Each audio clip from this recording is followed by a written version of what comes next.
artificial intelligence will completely transform our world.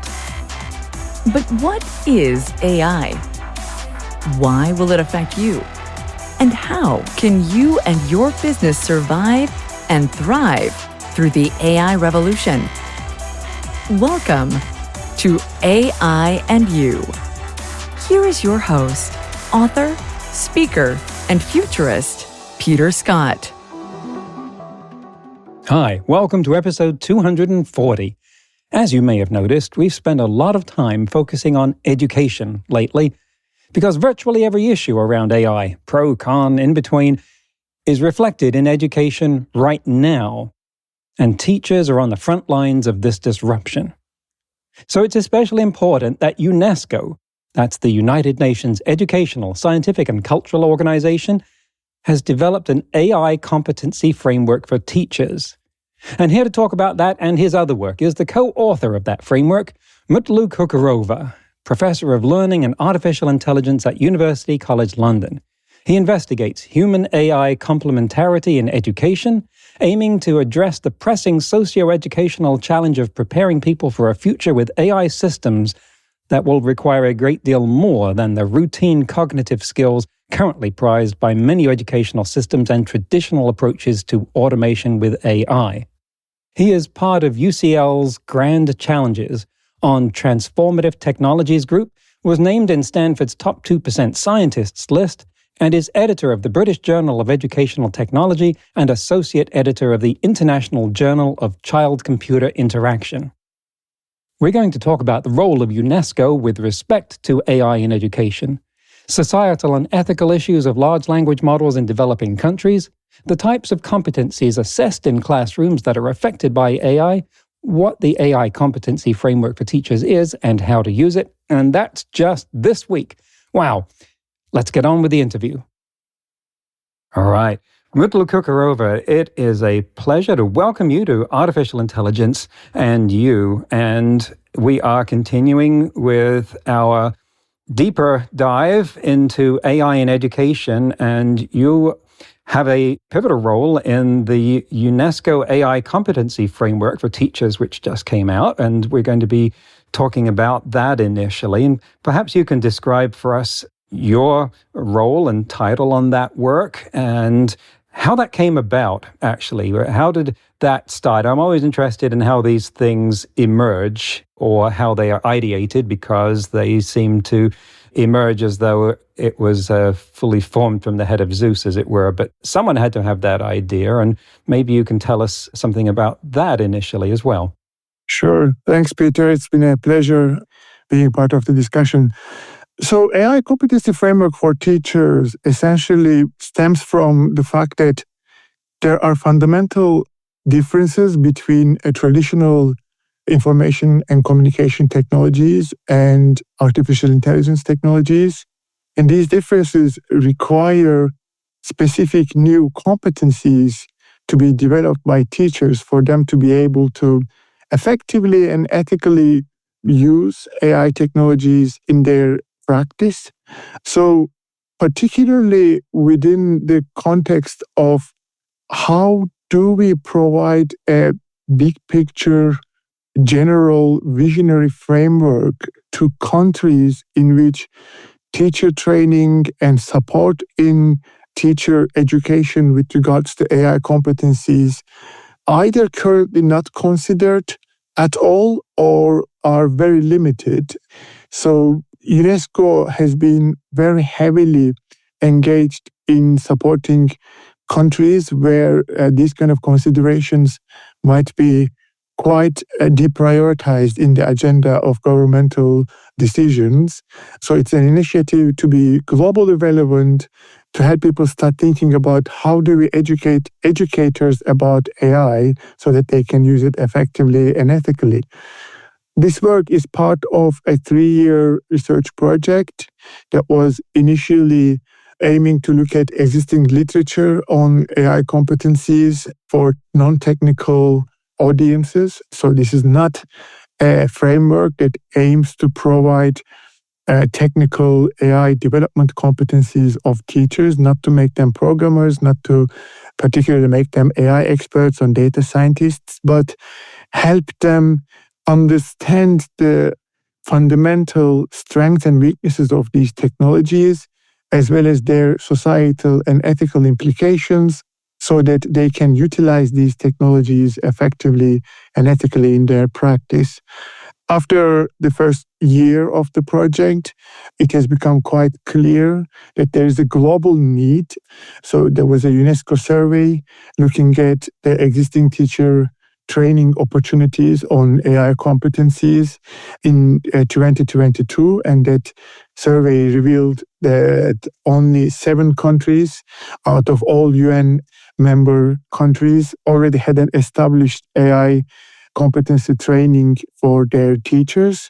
So it was a global need driven by the fact that AI technologies are becoming more ubiquitous and more frequently used in educational contexts, to be able to provide a visionary guidance document to help teacher trainers and governments across the globe to start thinking about embedding these competency developments in their teacher training.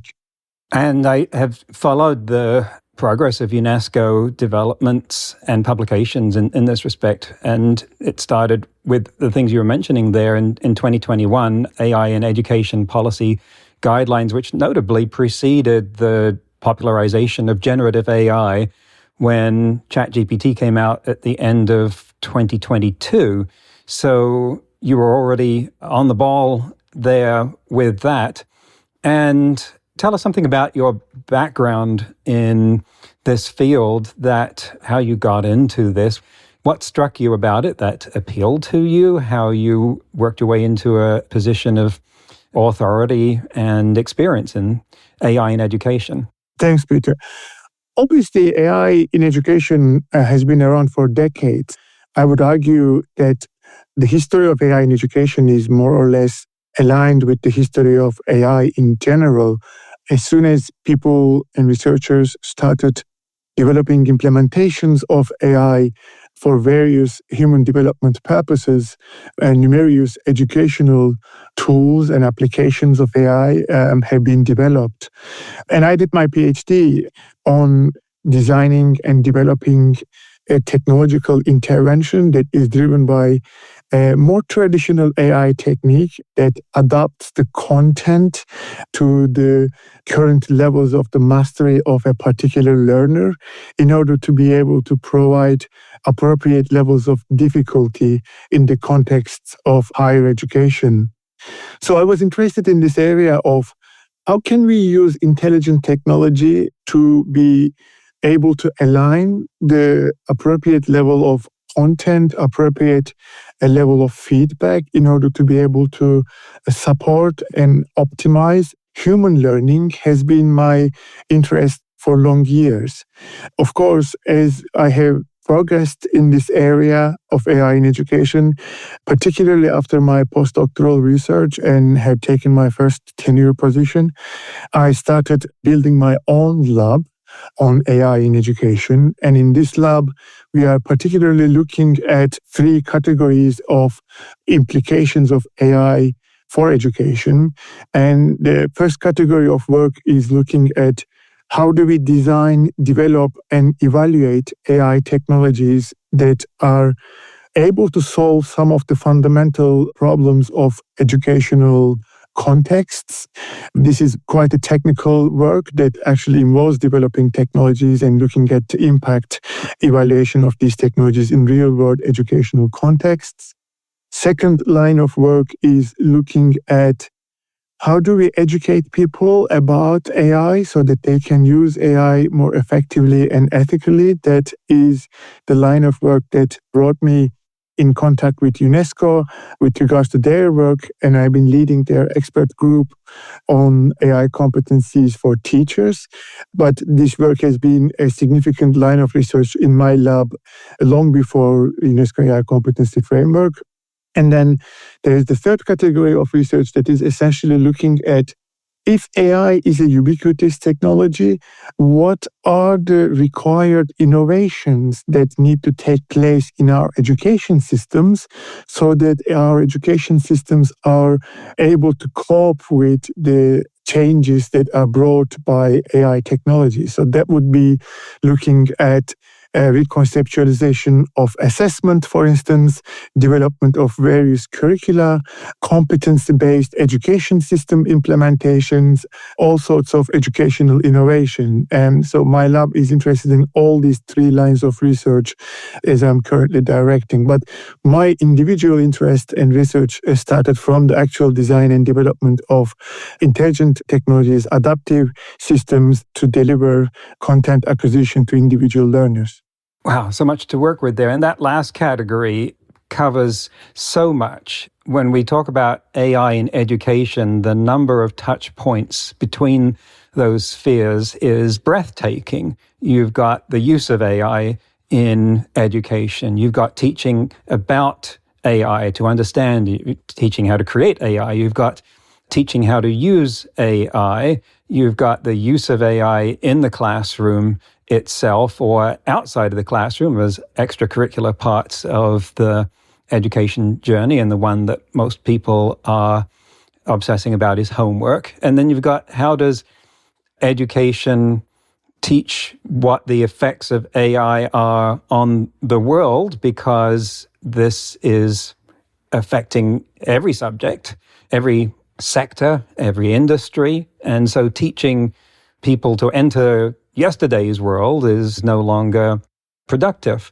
And then there was things like the societal issues of AI and the ethics and what do they do in a world where AI can promote or alleviate things like bias, and what are the issues with privacy. It's just enormous. All of these things affect so many fields of human endeavor, of course, but they all seem to overlap in education. Do you find this overwhelming? How do you break it down?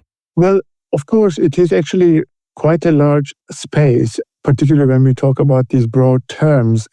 But I think it would be important to highlight that the particular last part on the ethical aspects and the larger societal implications is not necessarily a particular area of expertise that I have. Of course, it's extremely relevant and it drives significant amount of work that we are doing, but not necessarily from core area of interest. For instance, we do a lot of work with regards to the development of relatively small-scale language models that can be used in educational contexts to be able to generate educational materials or question generation for teachers, but trying to achieve similar performance with AI models that can be run in low-resource contexts, because a lot of the existing large language models have significant implications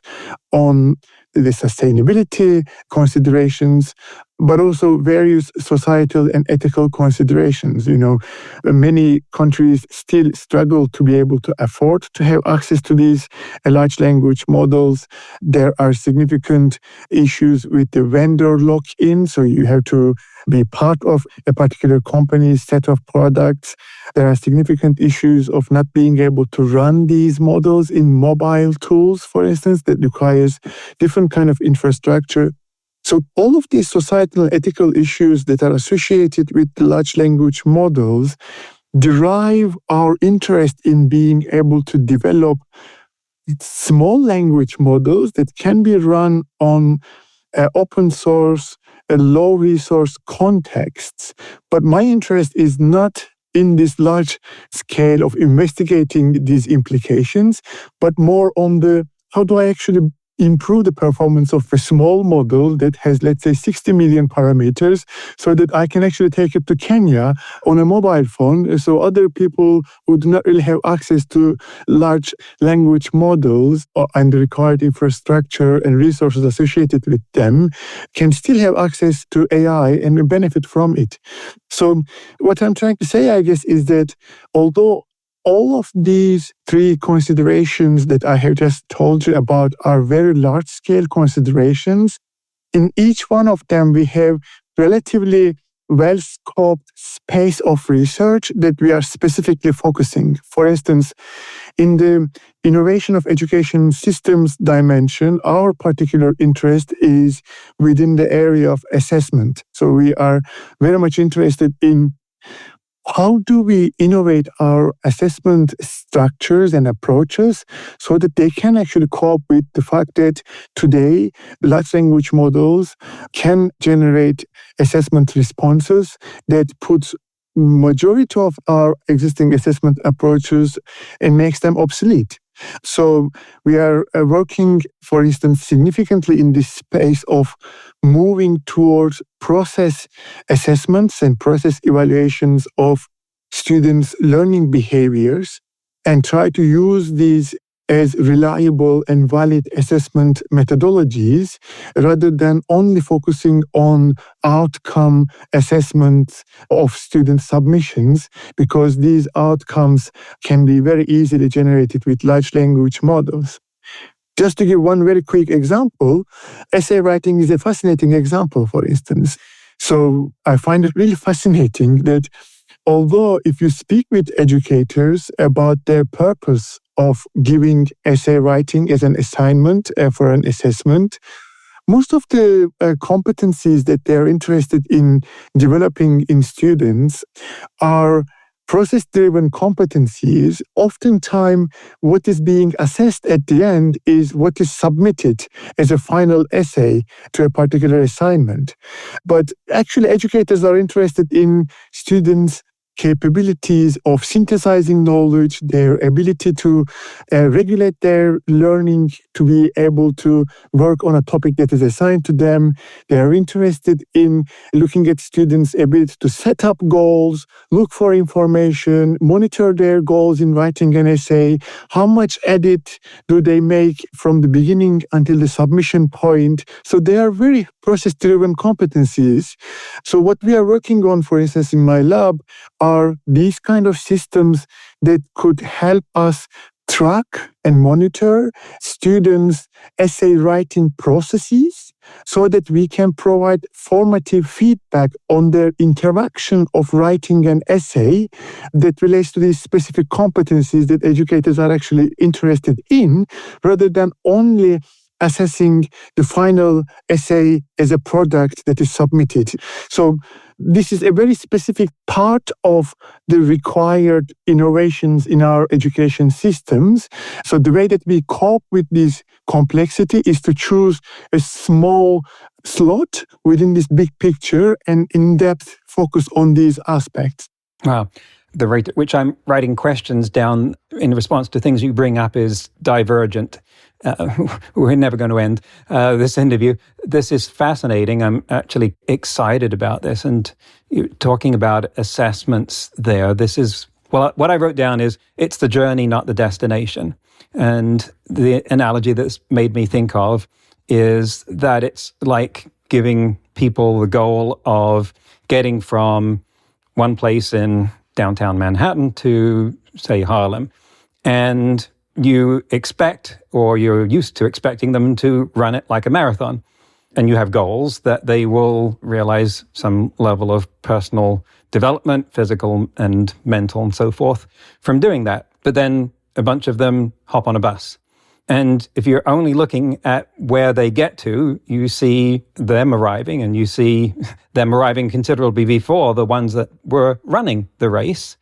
And that's how we are judging AI. AI is superbly optimized for passing standardized tests. Generative AI is really, really good at that. And so we get all these reports that AI is now a PhD competence in this and so forth, because it happens that that process of passing tests is something that it's very well trained for. And this is what has gotten so many educators frustrated, is that they're now trying to navigate the homework landscape, one kind of assessment. And you're describing something here which is the most detailed kind of solution to that problem that I've heard yet. Let's dig into that, does the competency framework address the question of assessment in a way that teachers who are trying to set homework can find some guidance in? Well, yes and no. I mean, your analogy is quite interesting, Peter, looking at where students end up. But I would also take it one step further with AI, that imagine this scenario, but instead of bus, actually now overwhelming majority of students have individually access to a Ferrari, a Porsche, that they can actually reach to this point very fast and very quickly. That does not mean that they have learned from the experience of writing an essay, though, and that's a huge concern. Coming back to your question about the extent to which AI competency framework covers assessment, I said yes and no, because AI competency framework has 5 specific aspects and 3 progression levels.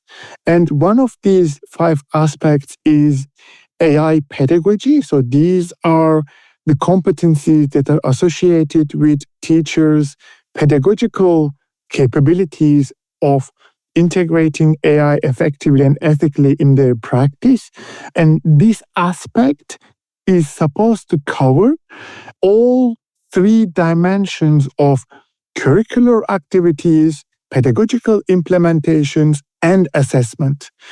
It does not get into the details of how assessment structures should change and how different AI tools can be utilized for innovative assessment approaches, because I think that would put too much pressure on the shoulders of an individual teacher. Besides, as I was trying to imply in the opening of this conversation, AI competency framework and UNESCO as an organization overall has very broad audience in mind. It has to be relevant to a teacher in the UK, but it should also be relevant to a teacher in X country where there is no to very limited knowledge of or access to AI in general. So it does not get into the details of assessment or pedagogical practices or curricular considerations per se. It is at a very high visionary level. And one of the core suggestions in the report that we published within the UNESCO AI Competency Framework is the fact that this visionary, abstract, well, relatively abstract framework should be contextualized in individual countries, organizations, and I would even argue within the specific subject areas of a particular school. So it does not get into these kind of details. What I have given you an example of is the kind of research that we do in my lab. And I can give you one example of this if that is relevant. Yes, let's do that. Let's first then establish, so is the competency framework a rubric that establishes if you are able to do X, Y, and Z in this and such domain, then we would ascribe you this level of competence with respect to that? Well, it doesn't really very specifically talk about it because it's not really about, so as you would know, human competence is not a standardized construct that we can clearly measure and then categorize people into. But the idea is that among these 3 levels of progression, individual teachers might have different levels of competence in each one of the 5 aspects. For instance, a teacher might have an acquisition level or acquire level, preliminary level competence in human-centered mindset aspects of AI in education, but they might actually have a very advanced create level competence in AI foundations and applications. So it's a lot more holistic than individual teachers being able to fit into a particular slots of competence. What it does is that across these 3 progression levels and 5 aspects, there are 15 competency blocks as the terminology that we use. And each competency blocks has a specific definition that are associated with the expected level of competence that relates to each one of these competency blocks. So let me give you one example. Imagine the 5 competency blocks as human-centered mindset, AI foundations and application skills, AI pedagogy, AI for professional development, and AI ethics competencies. So among these 5 competencies, imagine the first progression level as acquisition of the competence, second progression level as the deepening of the competence, and the third level of competence is being able to recreate using this competence. So as the first columns, first row cross tabulated point, you have human-centered mindset at the acquisition level. And this competency block is named as human agency. So the definition of this competency block is at this particular competency block, teachers are expected to cultivate an understanding that AI is fundamentally human created and human directed, and be able to critically assess AI's impact on human agency, emphasizing the importance of empowering human decision making throughout the use of AI in education. So that's teachers are expected to starting point. So you are providing a particular expectancy of a teacher that can achieve this level of competence. And then there are specific curricular goals of teacher training that are associated with this teacher's competency. There are specific learning objectives of teacher trainees, and there are contextual activities that if a teacher is taking part in these activities, they are likely to develop a set of competencies that would be associated with this specific category. This is the structure of AI competency framework. As you can imagine, for these objectives and curricular goals and expectations and contextual activities to be relevant across UNESCO countries, United Nations countries, they are not too specific and detailed, but they provide, I think, a good North Star to start thinking about more contextualized implementations of the framework. Yes, it does. And I'm also looking at it nearby here. I'll come back to the broader question and issue of assessments later, but there's some things about the framework that I want to explore first, because I've talked to so many teachers and schools that are in great need of guidance. They are confused. There is so much they don't know about AI. They're aware that there's a whole lot they don't know that they don't know about AI. And it's far too soon for places like government ministries and departments of education to provide the assistance they need. Even the ones that have, it's been necessarily quite general and preliminary. And so they're thirsty for anything that helps. So how do you see the framework helping that situation? Is it something that, for instance, training providers can use as a blueprint to construct things to help teachers that they can then say, here are a certain number of PD units that are structured in accord with the CFT? That's a brilliant question, Peter, actually, because that's kind of what we are hinting towards at the end of the UNESCO report that we wrote, that there are 3 major use cases for the AI CFT.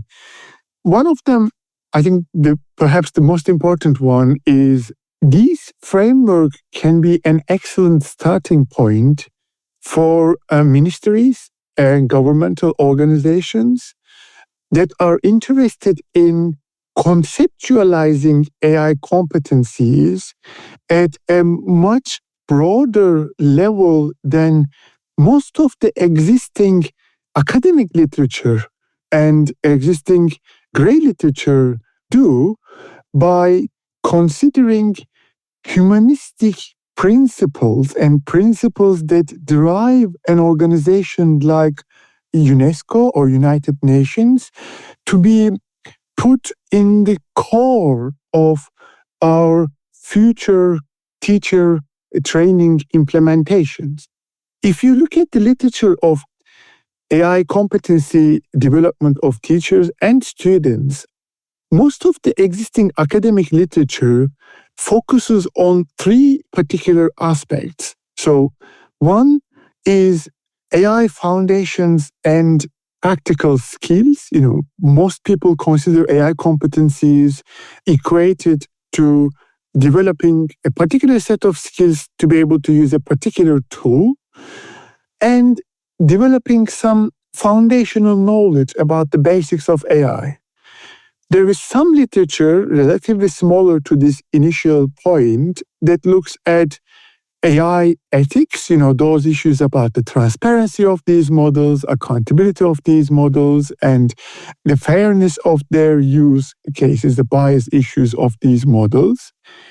And there is an even smaller part that looks at specific pedagogical implementations of AI to be part of the AI competency development of teachers. These three are covering overwhelming majority of existing literature. But the problem with the AI competency development of teachers is that we do not want our teachers to develop a particular set of skills or competencies that are associated with today's technology, but we want them to develop a specific set of competencies that are associated with a mindset to be able to cope with the constant change and exponential rate of change in technology, and to be able to always prioritize a human-centered mindset in their implementations of AI in educational contexts. So for this, you need to take a step back and think about the principles that drive the future of societies.